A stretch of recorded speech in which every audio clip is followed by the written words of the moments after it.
Next one is commensalism.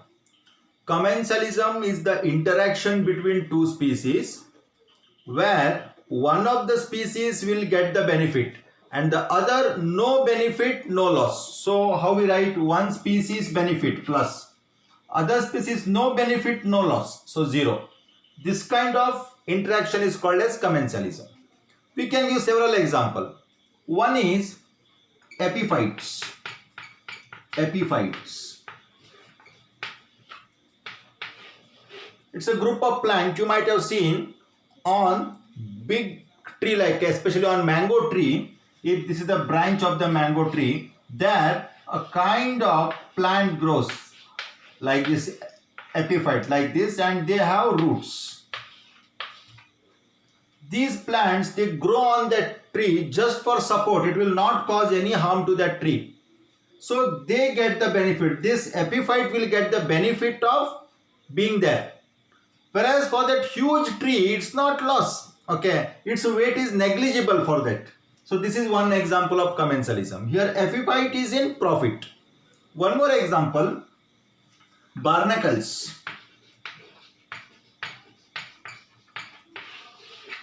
Barnacles are the group of invertebrates. Generally, they grow in the ocean or the sea, and they are sedentary, like they grow on rock or any substratum. Lifelong, they just get attached there. If a huge ship is there in the ocean from several days it's there, then they start growing on that ship also. So that kind of organism is barnacles. These barnacles, they grow and attach to the body of whale. To the body of whale. As a result, when whale moves from one place to another place, even these barnacle will get the benefit of moving, just like vehicle. Otherwise, they cannot move. They are always attached to some substratum. Now, for the huge body of whale, its weight is nothing, negligible. So now barnacle is at profit. Whale, no profit, no loss. No benefit, no loss. I can give one more example of sea anemones.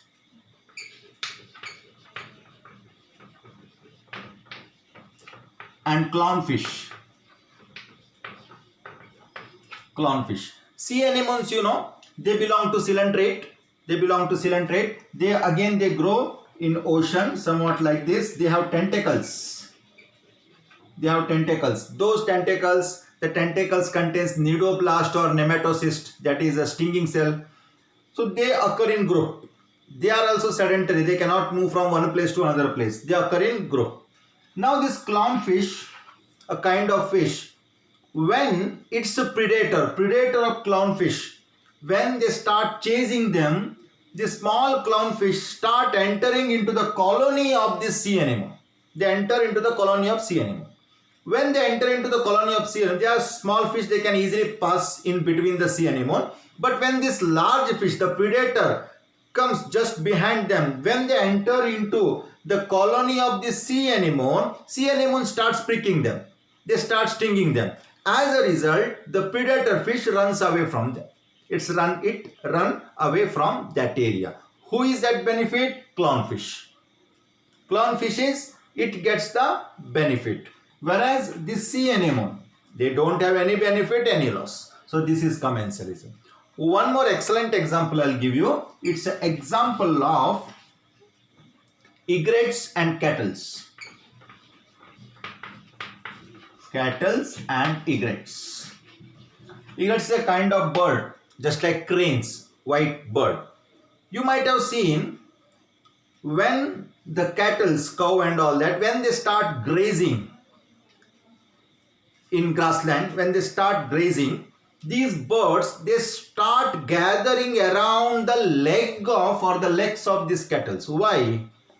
The birds are in search of insect or the worms which are present on the ground. But birds cannot eat it because lots of grasses are there. Grasses have grown there. Now they want the worms present at the benthic portion of that land.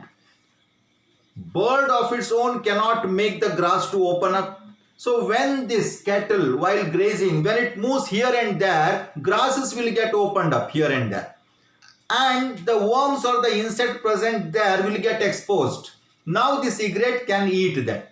So egret has the benefit.